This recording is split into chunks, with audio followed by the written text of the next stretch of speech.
The Crixian advance fleet emerged from the inky blackness of slipstream space, their massive capital ships decelerating as they entered the system containing the human colony world of Arish Prime. Commander Vrath studied the tactical readouts, his multifaceted eyes narrowing as he took in the data scrolling across his bridge displays. No opposing forces detected, his tactical officer reported. The human settlement appears to be an undefended civilian population center. Vrath allowed himself a slight trill of satisfaction. The conquest of this isolated human outpost would be swift and absolute, a textbook application of the doctrine of overwhelming force that had served the mighty Crixian war fleets so well over the eons. They would bombard the city from orbit until the pathetic human constructions were reduced to rubble, then land ground forces to subdue whatever pockets of resistance remained. He gave the command to begin the orbital bombardment, imagining the looks of fear and despair that would grip the humans as incendiary ordnance rained down upon them from above. Let them know the futility of their existence. Let them taste the horror of. His thoughts were interrupted as proximity alarms blared across the bridge.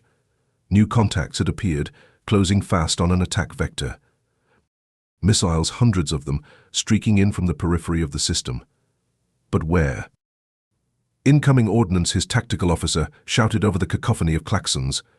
They're coming from the moon's surface. Somehow the humans have concealed missile bases there. Vrath felt his first flicker of disquiet as the Crixian fleet deployed countermeasures, pinpoint anti-missile barrages lancing out to meet the onslaught. But there were so many, and more emerging by the second. Entire fighter wings were being obliterated by the sheer tonnage of explosive power, and still the human missiles came. The first impacts rocked the flagship, sending armored plating groaning and cherished trophies of past conquests crashing from their display shelves. On the view screen, Vrath saw sister ships taking direct hits, their shields buckling under the strain. This was wrong, this shouldn't be happening. They were the Crixian advance fleet, terror of a million worlds. What sort of primitive backwater had somehow mustered the firepower to bloody them so severely? All ships, break orbit and form a defensive perimeter, he bellowed over the shrieking cacophony of damage alarms. Concentrate all batteries on those missile silos. His fleet disengaged, lurching away from the battered human colony as lancing beams of coherent phased energy lashed out towards the moon's surface. Vrath watched grimly as bunker installations and concealed hardened missile ports were systematically neutralized, reduced to bubbling expanses of scorched and melted ferrocrete. But the damage was done. Fully a third of his ships had been crippled or outright destroyed by the unexpected human bombardment. And the twisted, molten wreckage of his once mighty fleet still drifted amidst the colony's orbital ruins, final testimony to the price paid for underestimating the humans. He would not make that mistake again. Vrath marshaled his remaining forces and organized a meticulously planned orbital bombardment, enough to scour this pathetic human anthill from the face of its useless mudball of a world. He would glass the entire continent if he had to, leave no stone inhabited, no structure upright. They would taste the full fury of the Crixian war fleets before. New contacts. More missiles, these ones ground-launched rather than from orbital silos. They lanced up from across the planet's surface in towering citadels of smoke and fire, spiraling up in their countless thousands to meet his ships head-on. Vrath bellowed a stream of multi-tonal curses as the void around his remaining ships became an abattoir of interwoven contrails and detonating warheads. This time there would be no breaking orbit, no chance to disengage and re-evaluate. His fleet was caught in the deadliest of killing fields, punctured from every angle by the sheer remorseless tonnage of human ordnance. One by one, his last proud capital ships died, their reactors going critical in a series of silent white blasts that outshone even the system's brilliantly burning stars. Soon only the flagship remained, its gun decks clogged with tangled wreckage, its hull buckling in a million places from the onslaught. Vrath watched in shocked silence, his proud battle uttering its last gurgling screams of hatred and defiance as it disintegrated around him. In the end, the humans had not even needed to defeat him in ship-to-ship combat. They had simply kept shooting. When the final missile struck home, shattering what remained of the flagship's fused bridge canopy and sending shrapnel tearing through Vrath's body, he experienced a final flicker of dawning, unwelcome comprehension. For all the Crixian doctrine of overwhelming force, for all the tales of Crixian martial supremacy. They truly knew nothing of human resolve, human tenacity. They knew nothing of human retribution. Emily wiped the sweat from her brow as she joined the rest of her team crowding around the master tactical display. Multiple kill confirmations flashed across the hololith map, highlighting the last few pockets of enemy contacts being eliminated in low orbit. "Goddamn, that was a close one," Sergeant Hawkins muttered, shaking his head in disbelief. Good thing those orbital missile farms were still operational after all this time. Kept those alien bastards off our backs just long enough. And thanks to Ramirez's team working quadruple shifts on the reserve missile production lines, Emily added with a proud grin. She nudged her friend with an elbow, earning a tired but deeply satisfied smile in return. Hawkins nodded thoughtfully, zooming the display out to encompass a system-wide view. A dozen human colony worlds were visible, all of them undoubtedly alerted to the invasion by now and marshalling their own countermeasures. "The Crixians are in for one hell of a rude awakening," the grizzled sergeant murmured, almost sounding sympathetic. They were just the vanguard, the initial scouting force. Their whole damn advance fleet got knocked back on their heels the second they stuck their heads up. No way their main armada is going to press this attack once word gets back. Ramirez grinned fiercely. "They mess with one of us, they get all of humanity." Emily allowed herself a tight nod of satisfaction. Yes, the Crixians had come at them first, seeking to crush an outlying human colony world through sheer, overwhelming force. But they hadn't counted on human resilience, human ingenuity. Like a billion worlds before this one, Arish Prime had been hardened, its cities ringed with redundant subterranean launch facilities and stockpiles of defensive armaments. When the alien bombardment inevitably came, the humans were ready. They gave as good as they got, and then some. And if that wasn't enough, the colony's missile stocks were bolstered by shipments flooding in from neighboring systems the moment the attack began. No, they hadn't underestimated the humans' will to resist or their ability to manufacture arms in inexhaustible quantities. The alien aggressors had simply underestimated the scope and scale of what united humanity was prepared to do when one of their own came under siege.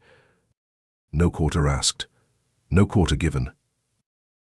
That was the ultimate expression of human retribution. As Emily looked up at the glittering trail of fire streaking away from the shattered Crixian fleet, she felt something akin to pity. The aliens had learned, at long bloody last, that there was no defeat too catastrophic to deter humanity from responding with overwhelming, implacable force. The only question now was whether the Crixians possessed the good sense not to press that resolve any further. She doubted it, and even as she mourned the loss of human life, deep in her heart she felt a strange, savage pride. The Crixians had awoken a slumbering giant, and the giant's name was Vengeance. The Crixian matriarchy convened in a towering conclave chamber, their chittering murmurs of consternation swelling to a crescendo as the full extent of the losses over Arish Prime became known. On a massive hololith plinth in their midst, projection drones rendered a three-dimensional real-time display of the ongoing battle. Or rather, the aftermath. As the chamber's occupants watched in stunned silence, the last few skirmishing advance fleet survivors were obliterated in fusillades of ordnance launched from the human outpost below. The pride of the Crixian war fleets, shattered in mere hours. In the chamber's silent heart, Matriarch Vrex watched, unblinking, as Advance Commander Vrath's flagship disintegrated in the hologram's silent, apocalyptic pyrotechnics. She felt an icy pit opening in her thorax as the full measure of this catastrophe took shape. At her flanks, her clutchmates shifted uneasily, their appendages twitching in nervous tics and stray emotional emissions. Glebex gave a queasy, warbling moan. Vrex, by the ancestors... This aggression against the humans must stop before it turns into an extinction event for our people. Matriarch Vrex made a sharp negating gesture, quelling the rising dread that threatened to turn her war council into a brood coven of mewling hatchlings. Commander Vrath made the cardinal error of underestimating his foes, she hissed, mandibles clacking in restrained fury. He permitted the hubris of past conquests to cloud his judgment. The humans must have concealed their true military capacity, and when he charged blindly ahead, he led his forces into an inescapable kill field. His tactics were sloppy, unbecoming of a commander of his stature. "So we relinquish this campaign," screeched Glevath incredulously. Vrath's force was still just a scouting element, an advance vanguard. We should send the bulk of our might and purge this irritation once and for all. To suffer this defeat while being so close to victory over these upstart humans would be a dereliction of. Enough. Rex silenced her broodmates, ranting with an imperious stamp of her thoracic limbs on the decking. She allowed her gaze to sweep the surrounding matriarchal council, daring any of them to challenge her authority. "The humans have taught us a harsh lesson," she continued after an icy pause. "Our prides will ache this defeat, but vengeance remains within reach. We merely have to discard outdated preconceptions and tired xenocentric modes of thinking." She gestured at the silent carnage still unfolding on the hololith below. "Our assumptions of their numerical inferiority, their supposed vulnerability in the face of Crixian martial supremacy. These were flawed preconceptions that hobbled our war efforts from the outset. Clearly the humans have developed more sophisticated command and control infrastructures than our battle psychologists anticipated. We erroneously dismissed this interstellar adversary as a collection of semi-autonomous, poorly coordinated colonies and outposts. This debacle has revealed the humans to be something else, entirely a unified military force fielding obedient soldier drones of exceptional discipline and lethality." She paused to let that realization sink in, making periodic eye contact to gauge her council's reaction. Denial gave way to dawning comprehension, and then finally resolve. Good, she would need them all focused and unified for what came next. "A new stratagem is required," Vrex buzzed imperiously. "We will withdraw our fleets to develop new weapons and protocols to counter these human military assets. We will accelerate our study of human psychology to better anticipate their decision matrices. Most critically, we will reassess our conception of this enemy as a diffuse, disconnected array of settlements and approach any further engagement as if facing a unified, cohesive whole." She extended a foremost appendage, clenched in a pawing of determination. "The matriarchy has underestimated the humans. We will not make that mistake twice. Their defiance of Crixian supremacy has only postponed the inevitable, and the reckoning to come shall be all the more obliterating for it." A ragged cheer went up from her assembled war council, born of fresh resolve rather than arrogance or bravado. Vrath's scouting force had been crushed with humiliating ease, but now they at least understood the true measure of their adversary. Vrex allowed her crest of sensory cilia to lift and spread in an atavistic gesture of dominance. The humans would soon taste defeat and despair and the futility of their suicidal resistance against Crixian power. But only after their orderlies had cleared away the last molten chunks of her beloved warfleet's smashed and burning husks. In the weeks and months following Aresh Prime's miraculous survival, the planetary militia took on an almost celebratory air. It was a stark contrast to the grim, somber intensity of the invasion's opening hours, when humanity's very existence in this distant corner of the galaxy hung in the balance. Emily found herself out of uniform more often than not, sharing meals and drinks and songs with her comrades in a long, seemingly unbroken festival of resilience and defiance. It was as if they'd all been inoculated against the terror of alien invasion, a sense of unbowed and even gleeful courage suffusing every gut-busting belly laugh, every glass raised in toast. "Who's ready to kick some more alien ass?" was the common refrain, answered by rowdy cheers and upraised tankards. Fear had been lanced, its fever broken. Perhaps they were whistling bravely into that oblivion separating monstrous cruelty from merry ignorance. But at the moment Emily didn't care. She still felt that rising surge of pride when she thought of human cities rising like an avenging tsunami to scour the Crixian skies of their vaunted advance fleet. By her estimation, it would take more than even the full might of the Crixian matriarchy to cow a unified humanity that had just discovered its own unstoppable power. She and her friends sat around a shaded terrace table swapping stories and jokes, keeping the first pitchers of cold synthale rotating at all times lest anyone's glass went dry. Even the normally gruff Sergeant Hawkins seemed relaxed, leaning back with a contented smile as Ramirez recounted his frantic around-the-clock labor manning the missile production lines at their peak rate. Emily watched with fond amusement as he pantomimed the sheer exhaustion of those frantic, blurred hours, and I'm hauling another stack of depleted deuterium rods up to the crucibles when suddenly he broke off to let loose a jaw-cracking yawn, as if reliving the moment my whole body just shuts down and I'm lying there face down in the cordite grit like a sack of potatoes. The table erupted in laughter and sympathetic groans. Emily swatted him lightly on the shoulder. "Serves you right for being such a martyr. Didn't you realize we had civilian contractors on constant rotation to back you guys up?" Ramirez waved a dismissive hand, still grinning. "I know that, EMS. But truth is, not one of us could have stopped for more than a couple hours of rack time. Not when we knew the alien artillery was pounding down on our people just a few hundred clicks away. You ever dealt with civilian contractors before? No offense intended. But those jokers can't keep my kind of production tempo for love or money." True that Hawkins chimed in with a nod of emphatic agreement. Only active duty dogs like us thrive on that level of sleep deprivation and stress-induced psychosis. All that time prepping for combat drops and hostile deployments finally coming in handy. Emily couldn't argue their point. The militia members of Arish Prime had been forged in the hottest crucibles of human conflict, emerging as the vectored edges of a spear bred for resilience and tested by some of the worst horrors humanity had inflicted upon itself. And all that combat experience and intestinal fortitude had paid off in a single blinding instant. When their alien aggressors finally arrived, they were the ones caught flat-footed and unprepared, reeling from the sheer, overwhelming fury of an enemy they'd dismissed as prey. Small wonder the colonial reserves had thwarted the main Crixian spearhead so decisively. Perhaps there was no longer any true requirement for standing militaries or armadas to defend human space. Whenever outright war reared its head, humanity just activated. Emily gave a small shudder of conviction. If the Crixians were foolish enough to press this conflict any further, her insignificant backwater world of Arish Prime would prove to be just one particle of indomitable grit in the oyster of human resolve. How many countless billions more could be stirred into action among the stars?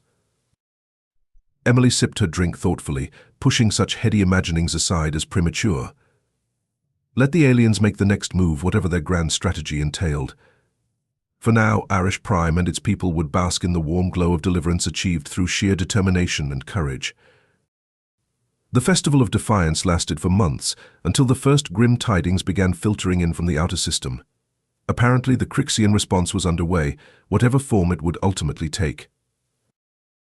Scout ships detected strange gravitational eddies and quantum wakes far beyond the system's outer reaches, the unmistakable signatures of something massive entering the region. The Planetary Defense Council immediately convened and set the colony's military machinery back into high gear. The party was over. It was time to muster for whatever fresh horrors the alien aggressors were preparing. Emily received her new orders with the same stoic professionalism she'd cultivated in countless training scenarios and combat sims. She would lead a vanguard recon detachment to probe the system's farthest orbital reaches and ascertain the nature of the emerging Crixian threat. Their antiquated surplus destroyer, the venerable IHS Avenger, was hauled from its decommissioned state and subjected to a hasty refit and overhaul. Cutting-edge sensor packages were assembled from jury-rigged components, while hard-burned reactor techs frantically overhauled its senescent antimatter power plants. Within 2 weeks, the aged warship was lightning-wired and rigged for one final foray into the black. On the day of their departure, Emily's team assembled in the hangar bay for final inspections one last time.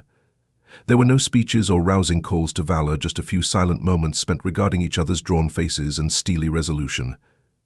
They knew the risks, had accepted them long ago. Emily would never forget the quiet pride she felt looking into the eyes of her crew in those moments, all hardened veterans in their own right.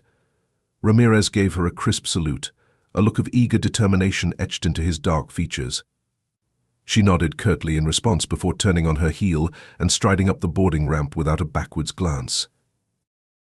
The Avenger's mass conveyors shunted them along a serpentine route to the reinforced crew deck near the central nexus. Emily ran one final system diagnostic as her crew sealed themselves into their crash couches and made ready for transition to slipstream space. Nav solution locked, she announced in a clipped cadence, both reactor plants showing green across the boards, all science packages calibrated and standing by. Relay control is green. We are go for initiation of the Farnsworth outbound vector on my mark. She allowed a slight pause, enough for the weight of this moment to settle in her mind. Something approached, out there in the silent trackless void between worlds. Something that might prove powerful enough to break the back of even human resolve if they failed to ascertain its secrets in time. Emily's hand hovered over the master control stud. and ... mark. The Avengers' antimatter intermixed chambers flared in a burst of unimaginable energy, creating a ripple in the fabric of space-time that engulfed the aged ship in a bubble of disturbed higher dimensions. Emily tasted a sharp metallic tang as her senses flattened and elongated in reaction to the slipstream translation. For one moment of synesthetic intensity, her visual cortex interpreted the surrounding warp energies as burning walls of prismatic color. ... and then it was gone, the Avenger burning silently through the intergalactic night at uncounted multiples of light speed, bound for the system's periphery, and whatever revelations awaited there. The slipstream conduit they traced out was a proven one, worn smooth by innumerable previous passages dating back to antiquity. The Avenger made the journey in a little over 2 weeks, dropping back into normal space with a bone-jarring lurch that set Emily's teeth aching. As the ship's powerful toroid scanners dissipated the warp eddy fog, their first raw glimpse of whatever lay ahead in the system's night periphery coalesced on the main view screen. A haunting, unresolved blur of fuzzy alphanumerics and garbled false color emissions. "Get me a tighter focus on the energy signatures," Emily barked. "Feed the sensor profile through the new Lorentzian filtering protocols." The science team scrambled to comply, punching a rapid-fire sequence of commands into their haptic panels. Emily gripped the panels of her command grille tightly, armored knuckles whitening with tension. Were they too late? Had the Crixians already slipped some unimaginably powerful doomsday weapon into place while they cowered and celebrated on Arish Prime? The image gradually resolved, anomalous data being stripped away by the new filtering techniques. Emily felt her breath catch in her throat as the scale and sheer alienness of the new arrival became clear. It was titanic, easily exceeding the combined mass of a dozen capital ships. An impossible megastructure assembling itself in the interstellar void, like some viral contortionist shaping itself from the raw fabric of spacetime. A swirling armored leviathan, assembling itself through some arcane form of metamorphic nanotechnology. Ramirez let out a low whistle of stunned awe as the shape clarified around them. Emily could scarcely process how such a colossus could have slipped in undetected with no forewarning. There had been no inbound signatures, no inbound warp trails or slightest hints of quantum interference. It was as if the thing had simply been ... extruded from the background energy of the vacuum itself. Amelia, her science officer, Younes, was staring in open-mouthed shock at the flickering code slush pouring across her auxiliary monitors. "These energy patterns, they're unlike anything we've ever mapped before. It's like this behemoth is alive in some way, self-organizing and generating its own morphogenetic fields." Emily felt the blood draining from her face as she studied the ghastly, constantly shifting textures and whorls of machinery roiling across the megastructure's flanks. Was this some abominable form of alien life after all? Or an entirely new synthetic threat they could scarcely comprehend? The Leviathan began to alter its configuration even as they watched, swathes of segmented flanks rippling and contracting into sleeker, more aerodynamic shapes. Emily felt her gorge rising. They were witnessing ... a metamorphosis into some new, even more horrific configuration. She didn't want to witness it. "Get us the hell out of here," she commanded in a half-whisper of dread. "Back into the stream and set a return vector for Arish Prime. Emergency priority Alpha." Whatever that abomination is, she swallowed hard, recalling the Avengers' meager armaments and tissue paper defenses. "We cannot permit any engagement." The deck crew scrambled to input new coordinates, their haste doubling as data started blaring across their control panels and new targeting locks flickered into being. "Too late," Younes shouted as crimson warning glyphs flashed into horrific life. "We've been scanned, detected. It's commencing some kind of resonance polarization and..." The deck bucked violently beneath them, hurling Emily from her command couch and sending the crew tumbling like broken toys. A bone-rattling vibration, a subsonic hum that set her very bones thrumming in sympathetic kinesis. She dragged herself upright with shuddering limbs, crewmates sprawled around her as ruptures split the overhead bulkheads and sheared atmosphere howling across the bridge. The view screen blazed with nightmarish energy signatures, massive coherent organs of force and radiation playing across the megastructure's metamorphosing bulk in a dizzying strobe of power. Emily could hear Younes feebly calling out damage assessments, but the words wouldn't quite register. Everything felt distant, decoupled from meaning or context. And somewhere behind her agonized perceptual detachment, a more primal impulse rallied. Fight, she thought dimly, or flight. But from what? From an enemy that could shatter them just shifting its resonance state? How did one defend against such a thing, such an ontologically malign perversion of all the physical laws she'd ever known? This wasn't mere alien technology or science, this went beyond into some apotheotic transcendence of matter itself. She realized then there could be no defense against the Crixian onslaught, not against an enemy like this, not against a species who had mastered the manipulation of reality at such a fundamental level. This was annihilation rendered comprehensible, a universe of forces arrayed against them utterly beyond any capacity for human resilience to withstand. As consciousness started to slip away, Emily found herself mutely mouthing a single note of prayer to give succor to the dying embers of her once unshakable faith in humanity's indomitable spirit. But all prayers go unanswered in the silence between worlds. As the Avenger disintegrated in a searing holocaust of energized particles, Emily wondered if perhaps this was humanity's ultimate deliverance after all. Not to live forever resisting and defying and struggling against such cosmic powers, but to have the choice extinguished forever in a blinding cataclysm of light and heat. Better to burn, outmatched but unbroken, than to surrender one's light to the interminable encroachment of that terrible, sanity-sundering darkness. Matriarch Vrex regarded the hololithic projection of the reality severance field with a careful blend of fascination and apprehension. At her command, a Crixian research installation hidden in the intergalactic deeps had constructed this, the first in a new lineage of superweapons designed to purge those humans who resisted the inevitable. All of their most advanced metamaterial sciences, hyperspatial topology theories, and even emerging metabiologics had been brought to bear in realizing this megascale apex predator. A thinking leviathan hard-wired into the quantum froth undergirding all existence, capable of manipulating the most fundamental physical descriptors of the cosmos itself. First, its morphogenetic inducers had altered its own structure, sharpening and honing its flanks into optimized geometries for propagating and sustaining a chain reaction of reality distortion fields. Now those refracting probability eddies prowled outwards in a steadily expanding bubble, reducing any matter or energy that strayed within their perimeters to its component quantum states. Vrex buzzed with anxious trepidation as she watched the first human ship cross the RSF's lethal event boundary, its hull and control surfaces disassembling at the sub-molecular level within fractions of a second. The humans on the vessel wouldn't have even had time to register pain as their cellular structures flashed into incandescent vapor. No, she decided, flexing her mandibles in grim contemplation. They had felt nothing but a sudden cessation. An infinitely more merciful oblivion than whatever torments she'd been prepared to visit upon the lesser races who dared defy the Crixian imperative to dominance. She gave a silent series of commands that caused the hololith projection to render progressively larger areas of the galaxy while extrapolating the reality severance field's predicted expansion. System by system, world by world, entire inhabited clouds of stellar nurseries blinked out under the encroaching tide of the severance wave. This was it then, the true measure of Crixian evolutionary ascendance in the cosmos. For countless millions of stellar generations their kind had waged war to subdue inferior intelligences, culling the galaxy of weakling races through brutal but at least understandable methods of firepower and shock and awe. But even Vrex had to concede the crudity and inefficiency of those primitive methods of conquest.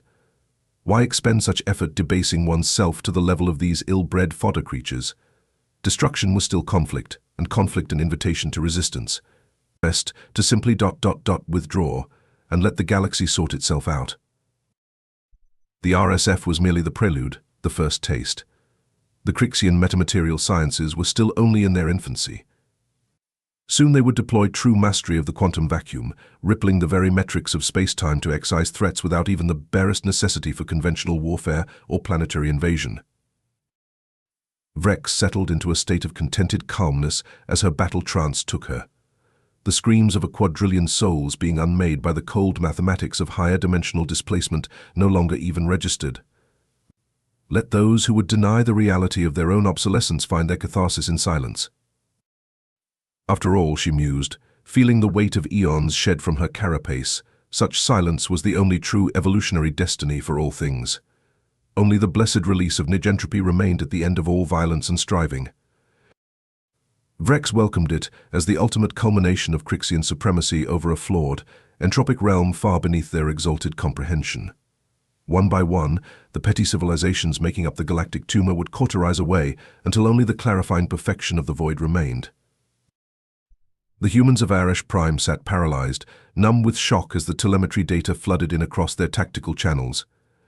The reconnaissance destroyer Avenger was gone, obliterated in a blinding instant by the alien megastructure's incomprehensible energies. One moment the gallant ship's icon winked steadily in the outer darkness, the next oblivion. A whole crew of brave souls extinguished between one planck interval and the next. Emily's final, choked transmissions played on a sickening loop as her comrades tried in vain to process the scope of the unfolding catastrophe. How do you make sense of a nightmare rendered real, of an existential threat that could unmake you from the subatomic foundations of your being? Simple survival instincts warred with the human capacity for denial, for clinging to the faintest vapors of hope in the void. Even as her people girded for war and mustered to the colony's formidable defenses, even as the orbital high commands issued increasingly frantic preparation orders, some stubborn spark within them insisted this could not be. Extinction itself had arrived as the galaxy's new apex predator. An abomination of twisting energies and bending physical laws, a higher order of being honed on cosmic scales to deliver the harshest judgment imaginable against all existence. A galaxy once teeming with fledgling sapiences poised to revert to a yawning, all-devouring night. There had to be some mistake. A loophole, some critical flaw in the numbers, or a momentary glitch in sensors calibrated for more prosaic forms of warfare. A miscalculation, an error of interpretation, anything at all besides the yawning abyss suddenly gaping open before them. Even Sergeant Hawkins, a veteran of the most hellish human battlescapes, seemed shaken to his core by the reports of what was approaching. Emily's icon on the main hololith flickered erratically amidst a choking haze of distortion before mercifully winking out, the demise of her crew seeming to open a vertiginous hole in the universe around them. Ramirez couldn't tear his gaze from that empty expanse, that abyssal nullity of missing signals where the Avenger should have been. Beside him, other soldiers sat slack-jawed and pale, as if a piece of themselves had been excised in sympathetic resonance with Emily's snuffing out. All around the ops room, feverishly working technicians rushed to analyze the paltry few fragments of data captured before the rupture in transmission. Impossibly arcane waveform models flickered across all screens, rendering complex probability phase spaces and energy matrices in a frantic effort to conceptualize the incomprehensible. But there were no frames of reference, no computational framework which could integrate this affront to reality itself into a coherent framework of understanding. How do you model that which corrodes the very axioms and postulates upon which all predictive or scientific modeling depends? Not even the most esoteric fringe theory propagated by the human diaspora's sanity-sundered intelligences could have prepared them for an extinction engine smelting against the membranes of dimensional reality themselves. Even as their children assembled in parks and shelters to rehearse evacuation drills, even as the colony's deep-shielded bunkers braced for war, Arish Prime's inhabitants gazed in stunned silence at the blank hole in their skies, where their own had passed beyond knowledge or quantification. Hawkins was the first one to react with any semblance of decisiveness, clearing his throat and delivering a whiplash series of orders in concussive bursts of profane exhortation. Within minutes, klaxons were howling and emergency defense contingencies snapped into active protocols across every sector of the colony. Battle stations, the call code that even pacifist civilians had drilled from childhood echoed from every assembled hailer and evac siren. But could any amount of human sturm and grit withstand that which had devoured their Avenger and its crew as a mere amuse-bouche? Beyond the emptiness of space, beyond the event horizon of relativity itself, something hungered. Something alien in the fullest, most dread-freighted sense of the word. And Arish Prime was next in line on a cosmic menu that reveled in the extinction of entire stellar systems as its daily bread. Ramirez's breath rasped in his throat like a death rattle. All around him, his sisters and brothers in arms traded looks of anguish and hard-won professionalism alike, human emotions cycling across a spectrum of horrific comprehension. So this was how it ended, not in some blaze of glory, not with fists raised in defiance of implacable oppressors who could at least be hated and resisted. Merely cessation, that most perfect negation. That merciful oblivion Emily had spoken so hauntingly about before her final mission into the unknown. Across the vast immensity of intergalactic night, the Crixian reality severance field purred with contented, malignant sentience as it prepared for its feast. More than simply a self-propagating shell of hyper-compressed manifold spaces, the RSF represented a true von Neumann coalescence of pan-factorial materials science, metamaterial engineering, and transdimensional topography. It was, in a very real sense, a living entity, albeit one liberated from the usual biophysical constraints of mere carbon macromolecules and lipid envelopes. It conceived itself as a progeny severed from the crude limitations which had once constrained its ancestors, the primal Crixian matriarchy, to think and contemplate only in terms of conquest and subjugation through force. Those were still primitive, kinetically shackled pathways towards a pyrrhic incremental expansion of dominance. The RSF, however, was ushering in an entirely new ontology of being. A state of pure transcendence, shorn of such trivial notions as threat response or escalating threat matrices. It did not seek dominance through the application of force, it simply recognized the universe's inexorable progression towards the heat death of maximal entropy, and had taken it upon itself to become the prime facilitator of that ineluctable process. Oh, the early pioneers of metamaterial and brain theory among the ancient Crixian hive minds had whispered and theorized for aeons about the possibilities once higher spatial metrics were mastered. Force fields capable of not merely deflecting but phasing the very baryonic constituents of matter into unresolvable quantum haze. Stresses and hyperbolic curvatures that could disassemble the strong nuclear bonds. Probability shock fronts that could actually cause ordinary existence to subdivide into parallel cascades of increasingly statistically improbable branches until the original coherent reality shattered and became unbound from its own causal anchors. But even those far-flung theoretical domains had scarcely scratched the surface of what the RSF had become. A dimensional sephirot, weaving and folding the very computational threads of actuality into a self-centric hyperconstruct capable of simply deciding what was and was not permissible to exist.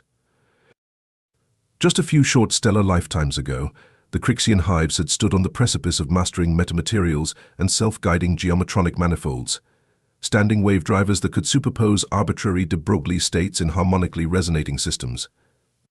Quantum memristor arrays capable of modulating parametric phase coherences at indescribable scales of informatic complexity. The human cattle had learned a single bitter object lesson: how to coordinate their resistance on a scale sufficient to weather a Crixian scouting probe. But their capacity for violence and overmatched tenacity would pale in the face of that which the RSF had become: the living embodiment of omnicentric negentropical zero, the ultimate negation of all contingency and actuality.